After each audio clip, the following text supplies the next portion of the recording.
John को programme को inject करने के लिए तैयार कर लिया था, जो कि एक एआई रोबोट प्रोग्राम था।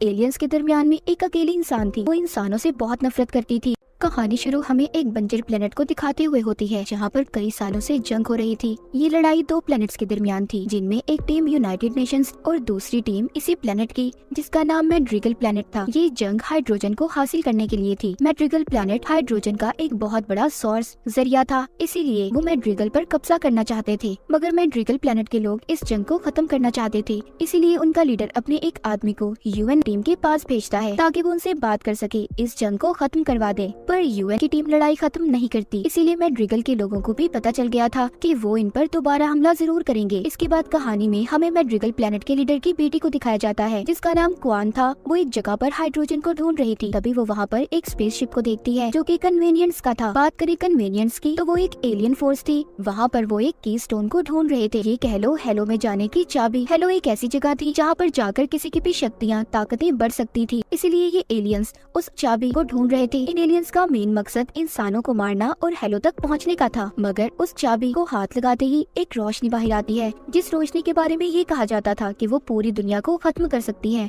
एक किस्म का वो एक हथियार था। खैर यहाँ पर एलियंस आकर मैड्रिगल पर हमला कर देते हैं। वहाँ पर यूनाइटेड नेशंस स्पार्टन भी पहुँच गए थे। वो भी एलियंस पर हमला करते हैं, मगर उन्होंने मैड्रिगल के लोगों को मार दिया था। बची थी तो सिर्फ कोआन। यहाँ पर यूनाइटेड नेशन स्पार्टन, जिनमें उनका लीडर जॉन था। जब जॉन को इस बात का पता चलता है कि वो एलियंस यहाँ पर चाबी आर्टिफैक्ट को लेने आए थे, इसीलिए वो यहाँ पर एक गार में जाता है, जहाँ पर उसे वो चाबी आर्टिफैक्ट मिल गया था। जॉन जैसे ही उसे हाथ लगाता है, उसमें से तेज नीली रोशनी बाहर आती है। तभी उसे विजन एक ख्याल आता है, जहाँ पर वो अपनी फैमिली को देखता है, मगर खुद भी वो ये बात नहीं जानता था कि जिन लोगों को वो अपने विजन में देख रहा है वो उसकी फैमिली है। तभी यहाँ पर एक छुपा एलियन ये सब कुछ देख लेता है कि जॉन उस आर्टिफैक्ट को एक्टिवेट कर सकता है, इसलिए ये जाकर जल्दी से अपने एलियन मास्टर और एक लड़की को बताता है, जिसका नाम मकी था। मकी एलियंस के दरमियान में एक अकेली इंसान थी, मगर वो इंसानों से बहुत नफरत करती थी। उसकी वजह ये थी कि बचपन में उसकी दोस्त की मौत इंसानों की वजह से हुई, और तब उन एलियंस ने इसे बचाया था, इसीलिए ये अब इंसानों से नफरत करती थी। मकी यहाँ पर एलियन मास्टर से ये कहती है कि वो इंसानों के बीच जाएगी और उस आर्टिफैक्ट को लेकर आएगी, मगर एलियन मास्टर उसे जाने से मना कर देता है। उनको मकी की कोई फिक्र नहीं थी। वो सिर्फ इतना जानते थे कि जॉन के बाद मकी ही एक इकलौती इंसान है जो उस आर्टिफैक्ट को इस्तेमाल कर सकती है, इसीलिए वो मकी की जान को खतरे में नहीं डाल सकते थे, जो उन्हें हेलो तक लेकर जाएगी। एक दफा वो वहाँ तक पहुँच गए तो उस आर्टिफैक्ट से निकलने वाली रोशनी खुद ही इंसानों को मार देगी। यूनाइटेड नेशंस में एक डॉक्टर, जिसका नाम कैथरीन था, वो अपनी लीडर को बताती है कि मैड्रिगल में सब कुछ खत्म हो गया है। जब हमारी स्पार्टन टीम वहाँ पर पहुँची तो तब तक एलियंस ने मैड्रिगल के सभी लोगों को मार दिया था। हमारी स्पार्टन टीम के लीडर जॉन का ये कहना है उन्हें वहाँ पर एक आर्टिफैक्ट मिला है, जिसको लेकर वो वापस आ रहे हैं। साथ ही उनके साथ लीडर की बेटी क्वान भी है। यूनाइटेड नेशंस की लीडर कहती है मैड्रिगल के लोगों के साथ जो भी हुआ, हाई कमांड ये समझती है कि सब कुछ हमारी वजह से हुआ है। उनका कहना ये है कि हमें स्पार्टन प्रोग्राम को बंद कर देना चाहिए। हमें जल्द ही मैड्रिगल के लीडर की बेटी से बात करनी होगी, ताकि वो हाई कमांड को बता सके कि उन पर हमने नहीं बल्कि एलियंस ने हमला किया था। अब यूएनएससी की लीडर अपनी बेटी को कुआन के पास भेजती है, ताकि वो उससे बात कर सके। वो कहती है कि तुम पर हमने नहीं बल्कि एलियंस ने हमला किया था, और ये बात तुम्हें सभी प्लैनेट्स को बतानी होगी, वरना वो सब हमारे साथ जंग छेड़ देंगे, क्योंकि उन्हें ऐसा लगता है कि तुम्हारे प्लेनेट के लोगों को हमने मारा है। खैर यहाँ पर वो इनकी बात को मानने के लिए तैयार हो गई थी, मगर वो एक शर्त रखती है कि उन्हें उसे आजाद करना होगा, तभी वो इनके हक में बोलेगी। उधर दूसरी तरफ जॉन आकर डॉक्टर को उस चाबी आर्टिफैक्ट के बारे में बताता है। वो कहता है कि उसे हाथ लगाते ही मुझे एक विजन आया, जिसमें मैंने एक फैमिली को देखा। डॉक्टर कैथरीन जब जॉन की ये बातें सुनती है तो वो समझ गई थी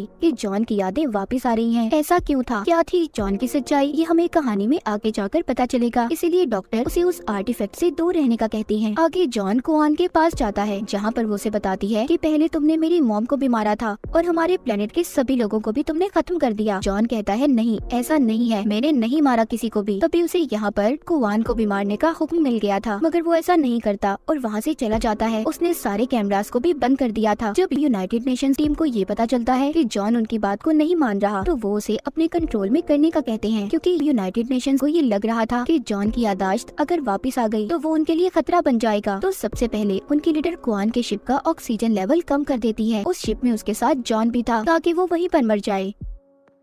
लीडर उनकी शिप को ऑटो मोड पर लगाकर उड़ा देती है और साथ ही ये भी कहती है कि कुआन के साथ उन्हें जॉन को भी खत्म करना होगा। मगर डॉक्टर कैथरीन ने लीडर के हुक्म को बदल दिया था। वो स्पार्टन की टीम को मना कर देती है कि कोई भी जॉन को नहीं मारेगा, बल्कि उन्हें उसे बचाना है। दरअसल स्पार्टन की टीम को इसी डॉक्टर कैथरीन ने बनाया था। उसने इनके अंदर ऐसी डिवाइसेस को लगाया हुआ था कि जिससे वो सिर्फ इसी का हुक्म मानेंगे। उधर दूसरी तरफ जॉन जिस शिप में था वो क्रैश हो गया था। जब जॉन को ऐसा लगता है कि वो फंस चुका है तो जो चाबी आर्टिफैक्ट उसके पास था वो उसे हाथ लगा देता है, जिससे उसमें से रोशनी निकलती है। वहाँ पर यूनाइटेड नेशंस का सारा सिस्टम बंद हो गया था, जिसके बाद जॉन और कुआन वहाँ से निकल गए थे। इसके बाद यूनाइटेड नेशंस के साथ हाई कमांड के लोगों की मीटिंग होती है। यहाँ पर डॉक्टर कैथरीन सबको बताती है कि मैंने स्पार्टन की टीम के लिए एक प्रोग्राम तैयार किया जो उन्हें दुश्मन से लड़ने में काफी मदद देगी। उनको AI यानी रोबोट्स में बदल देगी, जिससे उनकी ताकतें भी बढ़ जाएंगी और सबसे बड़ी बात, फिर हम उन्हें जैसे चाहे कंट्रोल कर सकते हैं। दूसरी तरफ हम जॉन को देखते हैं जो कि कुआन के साथ एक जगह पर आया था जहाँ पर उसका दोस्त रहता था। जॉन का दोस्त भी पहले स्पार्टन प्रोग्राम में ही था, मगर जब उसे उनकी सच्चाई के बारे में पता चला तो उसने प्रोग्राम को छोड़ दिया। इस प्रोग्राम को दरअसल डॉक्टर कैथरीन ने बनाया था, जिनमें वो 6 साल के बच्चों को अगवा करके उनकी मेमोरी यादों को ब्लॉक कर दिया जाता था और उनकी फैमिली के पास उनके क्लोन्स यानी उनकी हमशक्ल बनाकर भेजे जाते थे, ताकि उनकी फैमिली को कोई शक न हो और बाद में उन क्लोन्स की किसी वजह से मौत हो जाती थी। जॉन के दोस्त को जब ये बात पता चली तो उसने स्पार्टन की टीम को छोड़ दिया। अब खैर जॉन जो अपने दोस्त के पास आया था वो अपने दोस्त को बताता है कि जैसे ही मैं इसको हाथ लगाता हूँ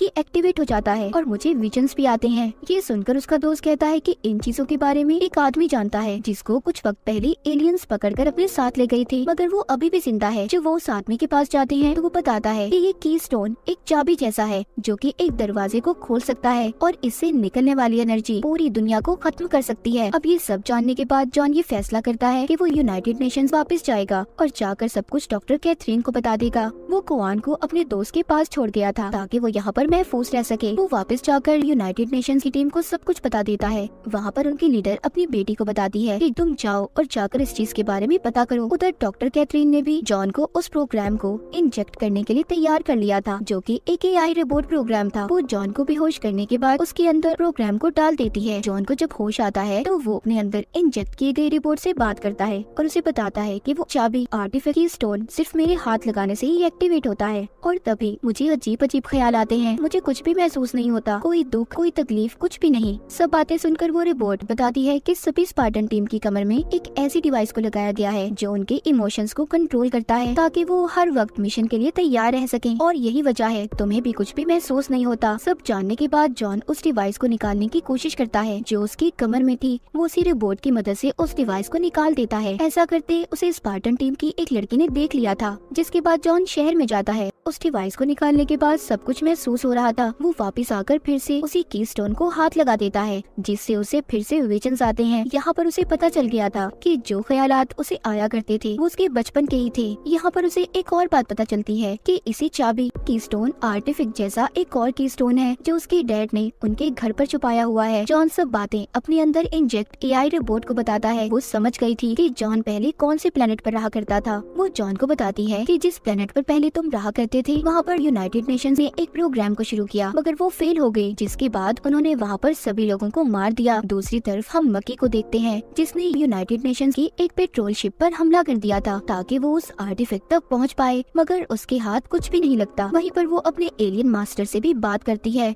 उसकी बात को यूनाइटेड नेशंस के कैप्टन भी सुन रहे थे, मगर उन्हें वो जुबान समझ नहीं आती। यहाँ पर कैप्टन की बेटी मैड्रिगल प्लेनेट के बारे में भी बात करती है। वो बताती है कि वहाँ पर जो नया लीडर है वो मासूम लोगों को मार रहा है। ये सब जब कुआन भी देखती है जो कि जॉन के दोस्त के पास थी तो वो दुखी हो जाती है, क्योंकि वो अपने प्लेनेट को ऐसे बर्बाद होते नहीं देख सकती थी। इसीलिए वो वापस जाने का फैसला करती है। जो वो जॉन के दोस्त से कहती है वो भी मान गया था। अब वो उसे लेकर अपने साथ मैड्रिगल प्लेनेट पर पहुँच गया था। वहाँ पर आते ही कुआन अपनी आंटी से मिलती है और कहती है हमें ऐसे लोगों के खिलाफ लड़ना होगा जो हमारे प्लेनेट पर मासूम लोगों को मार रहे हैं। उसकी आंटी ऐसा करने से साफ मना कर देती है, कहती है बस अब हम और नहीं लड़ सकते, हम अपने लोगों की जान को खतरे में नहीं डाल सकते। वहाँ पर थोड़ी ही देर बाद नए लीडर की भेजी कातिल आ गई थी, जो कुवान की आंटी को मार देती है। जब वो कातिल वहाँ पर कुवान को भी मारने की कोशिश कर रही थी, तभी वहाँ पर जॉन का दोस्त आकर उसे बचा लेता है। मगर आगे जाकर कुवान जॉन के दोस्त पर हमला करती है, क्योंकि अब वो उसके साथ नहीं रहना चाहती थी और वहाँ से भाग जाती है। आगे जाकर वो एक तूफान में फंस गई थी। तभी वहाँ पर कुछ लोग आते हैं, जो उसके मुँह पर कपड़ा डालकर उसे अपने साथ ले गए थे। जब कुवान को होश आता है तो वो देखती है वो कुछ अजीब से लोग थे। कुवान वहाँ पर एक औरत से मिलती है, जो देखने में बहुत अजीब थी। वो आग से कुवान को पानी बनाकर पीने को कहती है, जिसको पीते ही वो बेहोश हो गई थी। तभी उसे एक सपना आता है, जिसमें वो जॉन से लड़ रही थी और फिर जॉन कुवान को एक कुएं के पास लेकर जाता है। वहाँ पर उसकी मुलाकात उसके डैड से हुई थी। उसके डैड उसे बताते हैं कि तुम्हें एक दरवाजे की हिफाजत करनी है, जो कि इसी प्लेनेट के नीचे बना हुआ है, पर वो दरवाजा खोलने से क्या होगा मैं नहीं जानता। ये सब जानने के बाद कुवान दोबारा से होश में आ गई थी। वो होश में आकर उस औरत से पूछती है कि मुझे वहीं पर जाना होगा जहाँ से सब कुछ शुरू हुआ था। जिसके बाद वापस से ये अपने डैड के घर आ जाती है, जहाँ पर उसे कुछ खत मिलते हैं। साथ ही वहाँ पर जॉन का दोस्त भी आ गया था। वो कुवान से कहता है, मैं ड्रिगल के नए लीडर के लोग तुम्हें ढूंढ रहे हैं, इसीलिए मैं यहाँ पर तुम्हें बचाने आया हूँ। तभी वहाँ पर लीडर के लोग भी आ गए थे। कुवान और जॉन का दोस्त उन पर हमला करते हैं। जॉन के दोस्त ने कुवान को बचा लिया था। जॉन के दोस्त को जाते हुए कुवान हाइड्रोजन देती है और साथ ही ये भी कहती है कि मैं तुम्हें याद जरूर करूंगी जब भी मुझे तुम्हारी जरूरत होगी। इसके बाद हमें यूनाइटेड नेशंस की टीम को दिखाया जाता है। वहाँ पर कैप्टन की बेटी सभी स्पार्टन टीम का टेस्ट ले रही थी। वो सबको उस आर्टिफैक्ट को छूने का कहती है, मगर किसी के भी हाथ लगाने से वो एक्टिवेट नहीं हो रहा था। उधर दूसरी तरफ डॉक्टर कैथरीन जॉन के साथ उसके प्लेनेट पर आ गई थी, जहाँ पर वो दूसरे कीस्टोन आर्टिफैक्ट को ढूंढ रहे थे, जो जॉन के डैड ने छुपाया था। पर वहाँ पर जाकर उन्हें वो आर्टिफैक्ट तो नहीं मिलता, बस वहाँ जॉन की बचपन की ड्राइंग्स मिलती हैं। वहीं पर जॉन अपने अंदर एआई इंजेक्ट रिपोर्ट से ये कहता है कि मैं अपने बचपन की यादें देखना चाहता हूँ। जब वो रिपोर्ट ऐसा करती है तो जॉन को यहाँ पर अपनी सारी पुरानी यादें याद आ गई थी और साथ ही उसे उस आर्टिफैक्ट का भी पता चल गया था। जॉन को याद आ गया था कि डॉक्टर कैथरीन उसे बचपन से जानती थी, वो उससे मिलने आया करती थी। जॉन अब उस जगह पर जाता है जहाँ पर उसके डैड ने आर्टिफैक्ट को छुपाया हुआ था। आर्टिफैक्ट मिल जाता है, इसीलिए वो उसे ले जाने के लिए यूनाइटेड नेशंस के लोगों को बुला लेती हैं। जॉन यहाँ पर एआई रोबोट से और भी सच्चाई जानने की कोशिश कर रहा था, पर वो रोबोट नहीं बताती। तभी जॉन उस आर्टिफैक्ट को छू लेता है, जिससे अब उसे अपनी सारी यादें याद आने लगी थी। उसे पता चल गया था कि बचपन में उसे डॉक्टर कैथरीन ने अगवा किया था और उसकी यादों को भी मिटा दिया था। सब जानकर उसे बहुत गुस्सा आता है, इसीलिए वो अब डॉक्टर कैथरीन को जान से मारने वाला था, पर एआई रोबोट जॉन को शट डाउन कर देती है। जब जॉन को होश आता है तो वो देखता है कि एलियंस ने उन पर हमला कर दिया था, क्योंकि जब पहले जॉन ने आर्टिफैक्ट को हाथ लगाया था उसमें से जो एनर्जी निकली थी उससे मकी को उनकी लोकेशन का पता चल गया था। मगर अब यहाँ से जॉन उस आर्टिफैक्ट को ले जाने की कोशिश करता है। तभी वहाँ पर एलियंस का जनरल आकर उस आर्टिफैक्ट को ले जाता है और उन्होंने मकी को वहीं पर छोड़ दिया था, ताकि यूनाइटेड नेशंस की टीम उसे अपने साथ ले जाए और वहाँ जाकर वो दूसरे आर्टिफैक्ट को भी ले ले। मकी को यूनाइटेड नेशंस लाया जाता है, जहाँ पर जॉन को उसके बारे में ये बात पता चलती है कि वो भी जॉन के जैसी है, यानी कि वो भी आर्टिफैक्ट को छू सकती है, उसे एक्टिवेट कर सकती है। कैप्टन की बेटी जब मकी और जॉन का टेस्ट करती है तो उसे पता चलता है दोनों के जीन्स में एक जैसी खसूसियात पाई जाती हैं।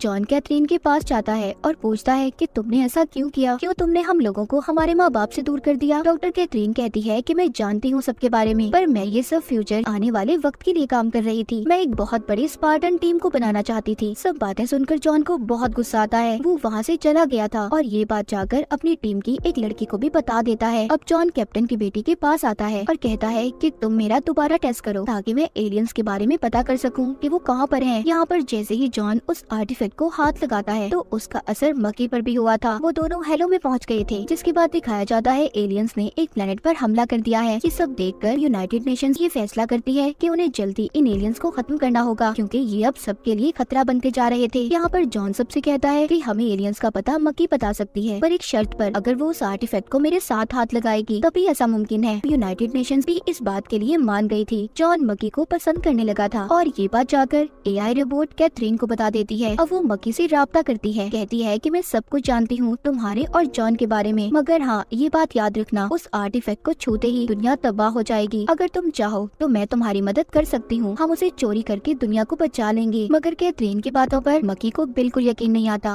और वो कनेक्शन को खत्म कर देती है। अब कैथरीन यहाँ पर सब स्पार्टन की टीम को बताती है कि जॉन की जान खतरे में है, हमें उसे बचाने के लिए आर्टिफैक्ट को चुराना ही होगा। ये सब कुछ डॉक्टर कैथरीन जानबूझकर कर रही थी, असल में तो आर्टिफैक्ट को वो ही हासिल करना चाहती थी। उधर मक्की यूनाइटेड नेशंस की कैप्टन और लीडर तक पहुंच गई थी। वो कहती है कि सभी स्पार्टियंस अब आपके दुश्मन बन गए हैं, सब आपके खिलाफ हैं। तभी उधर कैप्टन की बेटी आ जाती है जो मक्की की सच्चाई बता देती है कि ये एलियंस के साथ मिली हुई है। सब जानने के बाद वहाँ पर उन लोगों ने उसे पकड़ लिया था। तभी मक्की को दोबारा से सब पुरानी यादें याद आती हैं कि कैसे इंसानों की वजह से उसकी दोस्त की मौत हुई थी। मक्की गुस्से में आकर आर्टिफैक्ट को छू लेती है जिससे काफी ताकतवर एनर्जी निकलती है। मक्की उस आर्टिफैक्ट को अपने साथ ले गई थी। वहीं पर जॉन को भी यूनाइटेड नेशंस के लोग रोक लेते हैं। अब जॉन और कैप्टन वहाँ पर उन्हें प्रोग्राम की सच्चाई बताते हैं जो कि एक AI रोबोट प्रोग्राम था। डॉक्टर कैथरीन अब फंस चुकी थी, इसीलिए वो वहाँ से भाग जाती है, मगर जल्द ही कैप्टन के लोगों ने उसे पकड़ लिया था। कैथरीन को बताया जाता है कि उसे मौत की सजा सुनाई गई है, मगर कुछ ही देर के बाद कैथरीन को दिल का दौरा पड़ता है और वो मर जाती है। यहाँ पर कैप्टन की बेटी को ये बात समझ आ गई थी कि ये डॉक्टर कैथरीन नहीं बल्कि उसका क्लोन था। असल डॉक्टर कैथरीन अभी भी जिंदा है। जॉन भी अब AI रोबोट के बताए हुए प्लेनेट को ढूंढ रहा था जहाँ पर एलियंस थे। जॉन AI रोबोट से पूछता है, तुम्हें तो कैथरीन ने बनाया था, तो तुम मेरी मदद क्यों कर रही हो? वो कहती है, मुझे कंट्रोल करने के लिए नहीं बल्कि सीखने के लिए बनाया गया है। मैं किसी भी गलत काम में गलत इंसान का साथ नहीं दे सकती। उधर दूसरी तरफ मक्की को दिखाया जाता है जो आर्टिफैक्ट को लेकर एलियन मास्टर के पास आ गई थी। एलियन मास्टर उसे वहाँ पर आर्टिफैक्ट को एक्टिवेट करने का कहते हैं। वो एलियन अपने साथी से कहता है कि जब इस आर्टिफैक्ट से हेलो का दरवाजा खुल जाएगा तो आर्टिफैक्ट से निकलने वाली एनर्जी बाहर आएगी जिससे खुद ब खुद मक्की और बाकी के इंसान मारे जाएंगे। जब मक्की ये सब कर रही थी तभी जॉन अपने साथियों के साथ एलियन के प्लैनेट्स पर पहुंच गया था। वहाँ पर पहुंचकर वो सभी एलियंस को मार देता है, मगर एक एलियन जो जॉन को बुरी तरह मार रहा था। मक्की जॉन को बचाने के लिए उस आर्टिफैक्ट को एक्टिवेट कर देती है जिससे दोनों हेलो में पहुंच गए थे। एलियन मास्टर को ऐसा लग रहा था कि वहाँ पर जाकर मक्की ने एक खुफिया दरवाजे को खोल दिया है जहाँ पर हम डायरेक्ट गॉड से बात कर सकते हैं। वो एलियन कहता है कि हम वहाँ पर मक्की के जरिए जाएंगे और गॉड की जगह ले सकते हैं। उधर हेलो में जॉन मक्की के साथ था। मक्की कहती है कि हम वापस नहीं जाएंगे, मगर जॉन की एक साथी उन्हें वापस लाने के लिए मक्की पर गोली चला देती है जिससे दोनों हेलो से निकलकर असल दुनिया में वापस आ गए थे। जॉन को यहाँ से आर्टिफैक्ट के साथ साथ अपने साथियों की भी जान को बचाना था, मगर यहाँ पर एलियन दोबारा से जॉन पर हमला करते हैं जिससे वो बेहोश हो गया था। अब यहाँ पर कैथरीन की बनाई AI रोबोट जॉन की जान बचाने के लिए उसके अंदर पूरा कंट्रोल पा लेती है जिसने सभी एलियंस को खत्म कर दिया था और उसने उस आर्टिफैक्ट को भी बचा लिया था, साथ ही जॉन की जान को भी। इसके बाद हम डॉक्टर कैथरीन को देखते हैं जो अभी भी जिंदा थी। वो अपनी डायरी में ये लिख रही थी कि इंसान आने वाले खतरे के लिए तैयार नहीं है, जिसके लिए उन्हें हमें तैयार करना होगा। जिसके बाद जॉन को दिखाया जाता है, उससे उसकी टीम की लड़की बात करने की कोशिश करती है और इसी को दिखाते हुए सीजन 1 यहीं पर खत्म हो जाता है।